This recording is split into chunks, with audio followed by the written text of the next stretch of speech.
لما فلوسك تخلص وبيتك ما يحتاجش يبقى ده الستر. لما تتعب وتقوم تخدم نفسك يبقى ده الستر.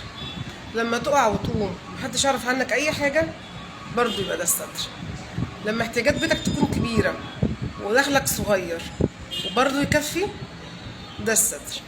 ستر نعمه. اللهم استرنا فوق الارض تحت الارض يوم العرض عليك يا رب. صباح السعاده. عندك مفصلات الباب بتاع حضرتك بتعمل صوت، رش عليها بيروسول ان شاء الله صوت المفصلات هيروح تماما. الناس اللي بتشتكي من لزق اللبان على الهدوم، طبعا ما فيش حد مش معرض للموضوع ده. اولادنا دايما بيلزقوا اللبان في هدوم، حضرتك ترش عليها رشه بيروسول، تسيبيها شويه تمام، بعد شويه خديها افركيها على الحوض بالصابونه ان شاء الله هتبقى زي الفل وهيطلع معاكي بكل سهوله.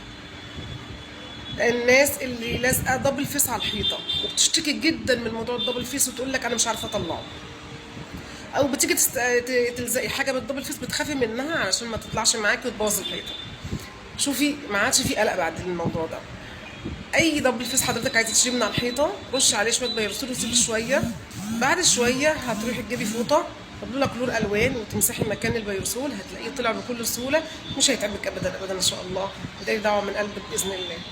الناس اللي بتستعمل الامير عايزه تلزقي حاجه تلزقيها وبتيجي تلزقها بعد ما بتتلزق بتطلع، هقول لك على حاجه تعمليها تزود كميه اللزق الضعف وبدون اي مجهود.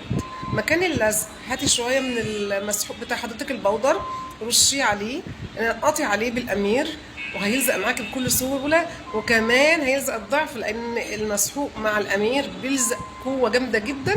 وجربيها وادعي لي دعوه حلوه من قلبك، بس دعوه خالصه.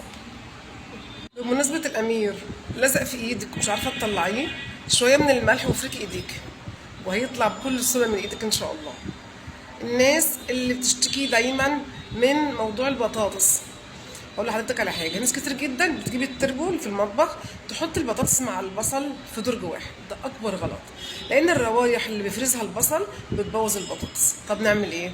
دايما حطي حضرتك البطاطس في درج، البصل في درج، بس في درج البطاطس حطي راس من الثوم لان الثوم بيساعد ان هي البطاطس تفضل وقت طويل جدا من غير ما تبوظ منك. وجربي الطريقه دي.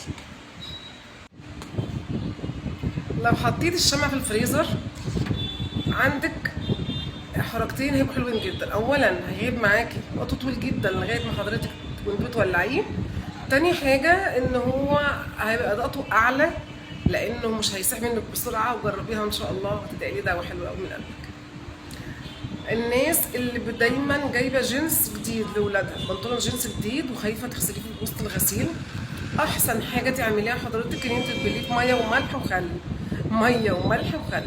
دي اول غسله لاي بنطلون جينز هتجيبيه، لانه دايما البناطيل الجينز بتعمل لون وبتنزل لون كتير جدا على الهدوم وبتبوظ لك الهدوم. الناس اللي بتشتكي من الهدوم البيضاء اللي فيها اصفرار، في تيشيرتات بيضاء بتحس ان فيها اصفر كده في لقيتها تحت الباط، اقول لك على فكره حلوه جدا بسهوله قوي من غير ما ترمي التيشيرت.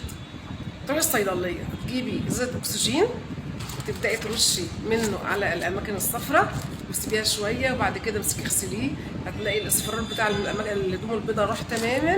وادعي لي دعوه حلوه من قلبك لاختك. وتعالوا نشوف بقيه الفيديو. لو ايديكي ريحتها بصل او ثوم وغسلتيها وما راحتش، اغسليك بطماطمايه او افركيها بكوبايه من الاستانلس هيودي ريحه البصل تماما. لما تيجي تلزقي اي حاجه سواء على الحيطه على اي حاجه نضفي مكانها الاول، لازم تشيلي التراب مكان اللزق لانك لو لزقتي على التراب مش هيلزق ابدا معاكي حتى لو كان قوته ايه باللزق. لازم تنضفي الاول مكان اللزق وبعدين تلزقي الحاجه اللي انت تلزقيها. دمتم في رعايه الله، يا رب دايما تكونوا بخير وبصحه وسعاده. تكونوا استفدتوا النهارده من فيديو النهارده. بشكر حضراتكم جدا، قولي ده حلو من قلوبكم. ما تنسوش في اللايك والاشتراك في القناه. شكرا لحضراتكم جدا والسلام عليكم ورحمه الله وبركاته.